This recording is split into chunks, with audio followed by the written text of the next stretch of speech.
Desesperación. Sueños destruidos. Hogares rotos. Desempleo. ¿Has oído hablar de la crisis de 1929?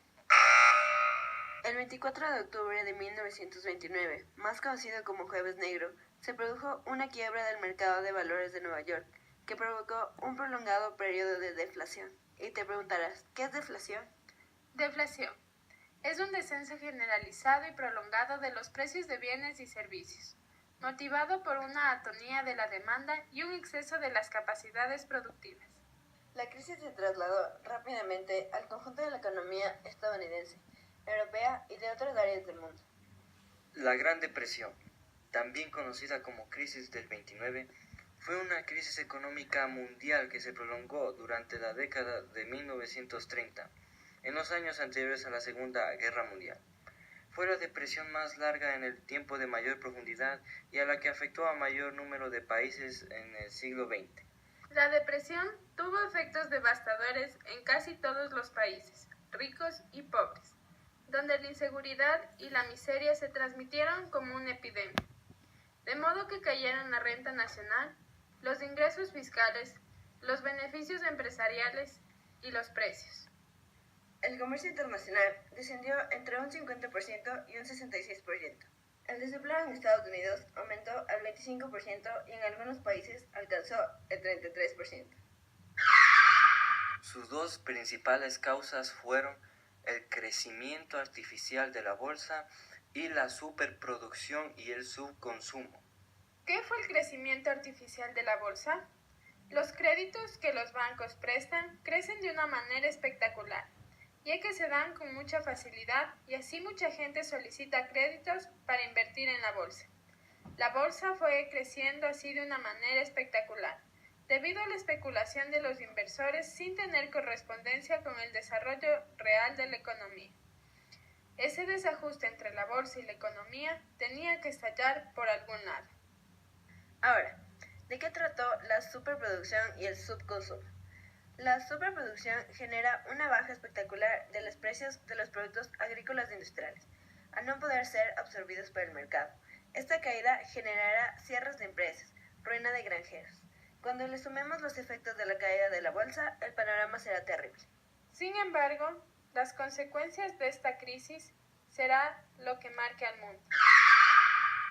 Entre ellas tenemos el paro, descenso demográfico, desigualdad en la estructura social y colapso de las economías. El paro. En 1932, en el mundo habían 40 millones de desempleados. En Estados Unidos, un 63% de un 100% de los trabajadores industriales estaban contratados por tiempos temporales.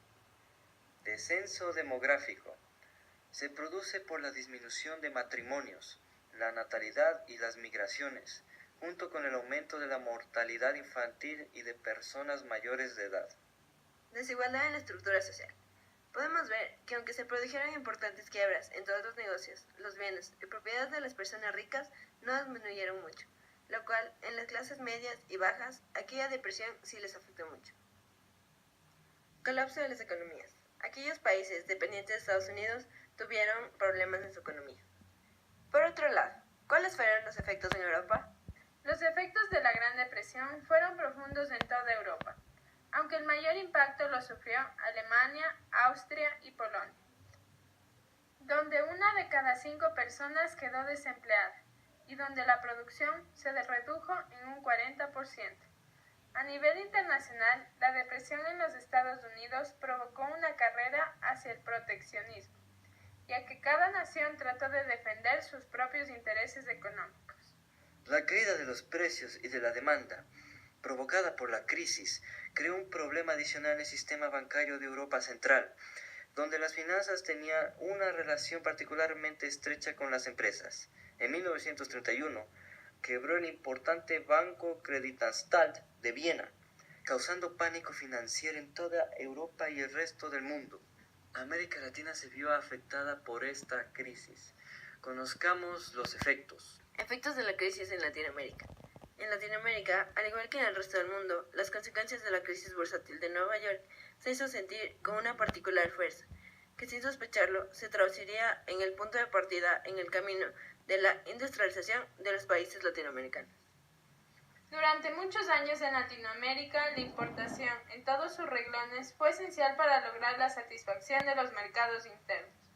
Pero para 1930, luego del colapso de muchas de las empresas extranjeras establecidas en suelo latinoamericano dada la crisis, se genera una nueva visión con respecto a la expansión del mercado interno y se comienza a analizar la posibilidad de adquirir la capacidad de producir internamente lo que se importaba, mayormente de los Estados Unidos, a fin de poder prescindir de los productos extranjeros que tenían sus mayores mercados en América Latina. En Latinoamérica la crisis se hace sentir luego de una serie de préstamos que muchos de estos países solicitan a los Estados Unidos durante la década de 1920.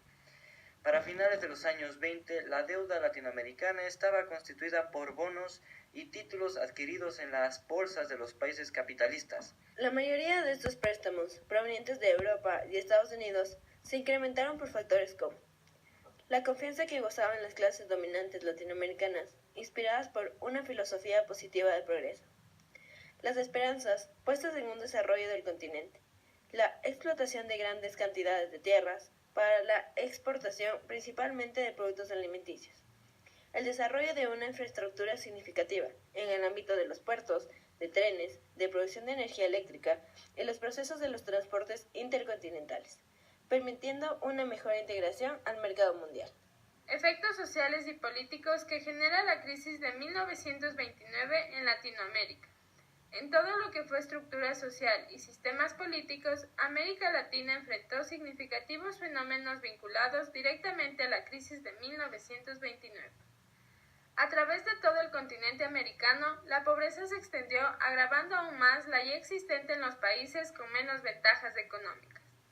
Aun y cuando la decisión del no pago de la deuda externa le permitió a países como Brasil, Colombia, México, Perú y Chile incrementar su Producto Nacional Bruto, llegando la de algunos a superar incluso la de Estados Unidos durante la década de 1930, e aumentar su producción industrial, superando la de Argentina, quien poseía los máximos niveles para la época. Las graves consecuencias económicas en cuanto a niveles de pobreza, desempleo, bajo nivel adquisitivo y condiciones de vida fue originando en clases más afectadas un repudio hacia el evidente imperialismo estadounidense sobre Latinoamérica, el cual a medida que fue avanzando el siglo XX se fue manifestando en corrientes de tipo socialista.